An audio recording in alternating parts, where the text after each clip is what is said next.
আজ আপনাদের সাথে একটা পার্সেল আনবক্সিং ভিডিও শেয়ার করব। এই পার্সেলটা আমাকে পাঠিয়েছে ইলেকট্রোবাজার ফেসবুক পেজ থেকে। গৃহিণী অথবা ব্যাচেলারদের জন্য খুবই প্রয়োজনীয় দুইটা রান্নাঘরের জিনিস আজ আপনাদের সাথে আমি শেয়ার করব। তো এই তো এটা দেখতে পাচ্ছেন, একটা মিনি মাল্টি কুকার আর একটা হচ্ছে ছোট মিনি গ্রাইন্ডার মেশিন।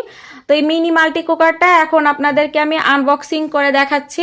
এই মাল্টি কুকারটা দেখতে কতটা প্রিমিয়াম সেটা তো দেখতেই পাচ্ছেন। ভিতর থেকে নন স্টিক কোটিং করা আর বাইরে থেকে কতটা সুন্দর প্রিমিয়াম একটা লুক আছে। এই ডিম পোস্ট থেকে শুরু করে স্যুপ নুডলস অথবা বাচ্চাদের খিচুড়ি বা বাচ্চাদের সুজি কিন্তু খুব ইজি ভাবে মাল্টি কুকারটাতে রান্না করে নিতে পারবেন। তাছাড়া যারা মোমোস লাভার আছেন তারা কিন্তু এই স্টিমার দেওয়া আছে, স্টিমারের ভিতরে মোমোস স্টিমও করে নিতে পারবেন। এছাড়া অন্য অনেক কিছুও কিন্তু স্টিম করা যাবে। দেখতে খুবই ইউনিক আর সুন্দর। আর এই কুকারটা কিন্তু আপনারা যে কোনো জায়গাতে ক্যারি করতেও পারবেন।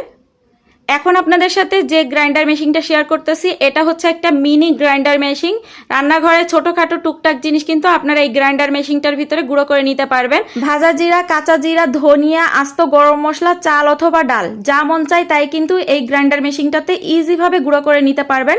আর এটা সম্পূর্ণ স্টেনলেস স্টিলের একটা গ্রাইন্ডার মেশিন, দেখতে খুবই প্রিমিয়াম। আর এই গ্রাইন্ডার মেশিনটার ভিতরে 8টা স্টেনলেস স্টিলের ব্লেড দেওয়া আছে। আর এই মেশিনটাও কিন্তু আপনারা ইলেকট্রোবাজার ফেসবুক পেজে পেয়ে যাবেন। পেজটা কমেন্ট সেকশনে দেওয়া থাকবে। আপনারা চাইলে কিন্তু এই প্রোডাক্ট ছাড়াও আরো বিভিন্ন ধরনের প্রোডাক্ট ওনাদের পেজে পেয়ে যাবেন।